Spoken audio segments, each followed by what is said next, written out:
What happens when a quiet mountain stream becomes the heartbeat of two nations and the source of one of the most contested waters on Earth? But before we go deeper, let me ask you something. Do you know which river system holds one of the largest and most important water treaties on the planet? Do you know why this treaty was needed?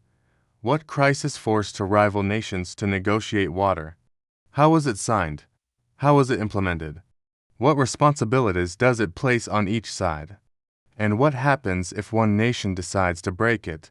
Because this is not just a treaty, it is survival, it is tension, it is power, and sometimes it becomes a weapon. This is the story of the Indus Waters Treaty. The Indus River system, born in the Tibetan Plateau, flows through the contested region of Kashmir, then into Pakistan, and finally empties into the Arabian Sea, along with its 5 major tributaries: the Jhelum, Chenab, Ravi, Beas, and Sutlej. It forms a lifeline for over 300 million people. This vast network of rivers irrigates millions of acres of agricultural land in both India and Pakistan. For Pakistan, an arid country, the Indus system is everything. It provides more than 90% of the water used for its agriculture, the backbone of its economy. For India, the upstream nation, these rivers are crucial for hydropower, irrigation, and development in its northern states. This shared dependency on a single water source sets the stage for a complex and often tense relationship. In 1947, the partition of British India created a geographical nightmare. The new border cut right across the Indus Basin, leaving the source of the rivers in India and the agricultural heartland that depended on them in Pakistan. In 1948, the first water crisis erupted. India, controlling the headworks, briefly stopped the flow of water into canals feeding Pakistan, threatening its harvest. The message was clear: water could be used as a political lever. The incident triggered years of bitter negotiations, with both nations on the brink of conflict. The world watched, realizing that a war over water between these new, hostile neighbors was a very real possibility. It became obvious that without a formal agreement, peace in the region would remain fragile. After nearly a decade of intense negotiations, brokered by the World Bank, a historic breakthrough was achieved. On September 19, 1960, Indian Prime Minister Jawaharlal Nehru and Pakistani President Khan signed the Indus Waters Treaty in Karachi. The treaty was a masterpiece of diplomacy. It didn't divide the water, it divided the rivers. The 3 eastern rivers Ravi, Beas, and Sutlej were allocated to India for its unrestricted use. The 3 western rivers Indus, Jhelum, and Chenab were allocated to Pakistan. India was allowed limited, non-consumptive use of the western rivers for things like run-of-the-river hydroelectric projects, but it could not build storage dams or divert Gigich water. The World Bank also helped secure funding for Pakistan to build a massive system of replacement canals and dams, like the Mangla and Tarbala dams, to compensate for the loss of the eastern rivers. The treaty was hailed as a global success story, a model for resolving transboundary water disputes. Crucially, the treaty also established a clear, 3-tiered mechanism to handle any future disagreements. The first step is for the Permanent Indus Commission, with a commissioner from each country, to resolve the issue. If they can't agree, the dispute can be escalated to a neutral expert appointed by the World Bank if the disagreement is more severe.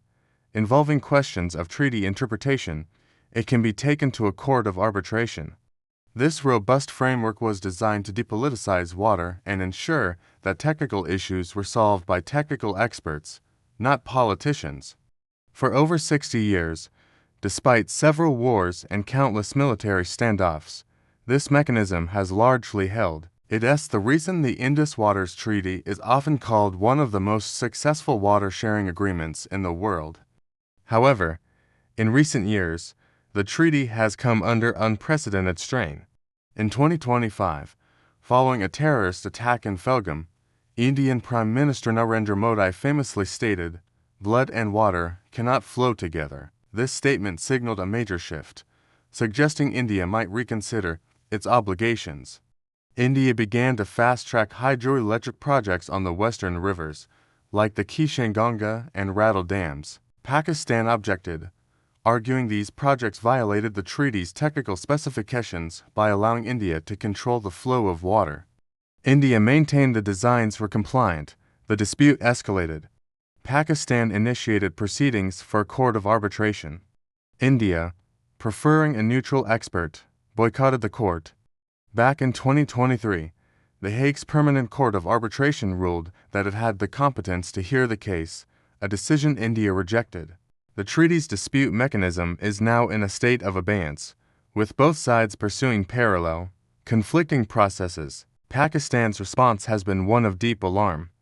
Officials, including Prime Minister Shehbaz Sharif, have repeatedly accused India of unabated and unilateral violations of the treaty. For Pakistan, any disruption to the flow of the western rivers is an existential threat. Its entire agricultural and economic stability hinges on this water.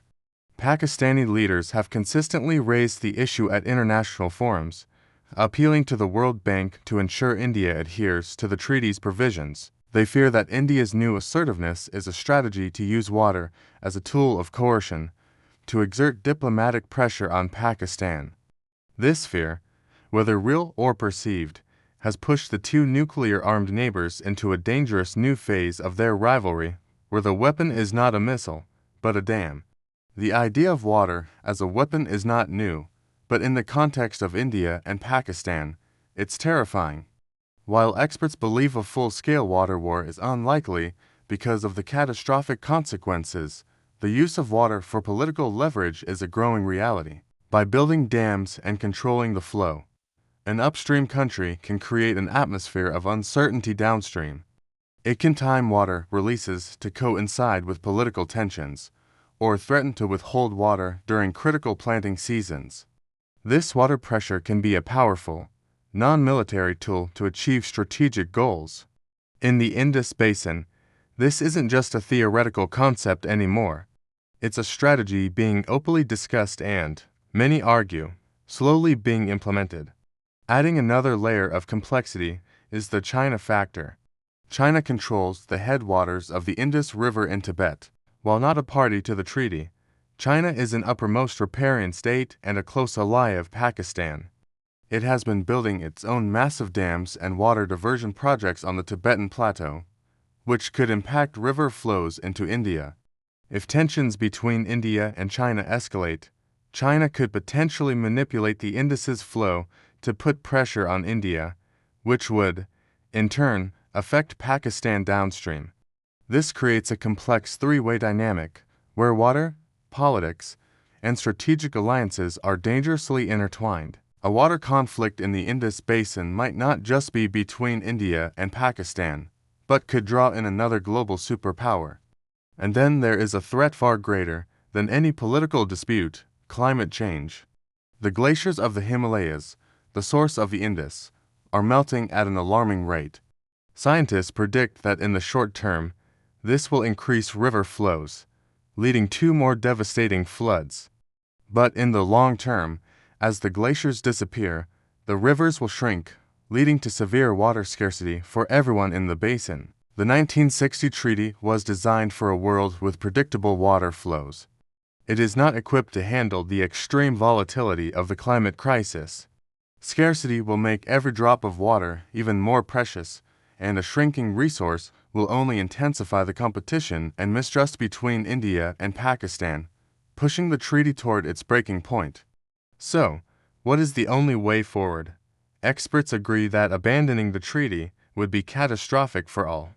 Instead of using water as a weapon, the focus must shift to cooperation. The treaty needs to be updated to address modern challenges like climate change, efficient water management, and groundwater sharing.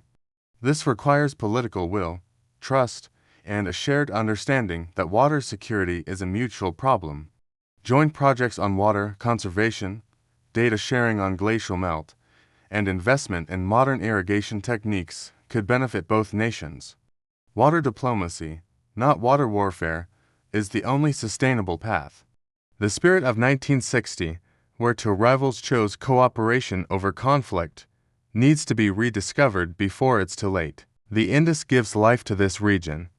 The question is whether the nations that depend on it will choose to honor that life, or let it run dry. Thank you for watching.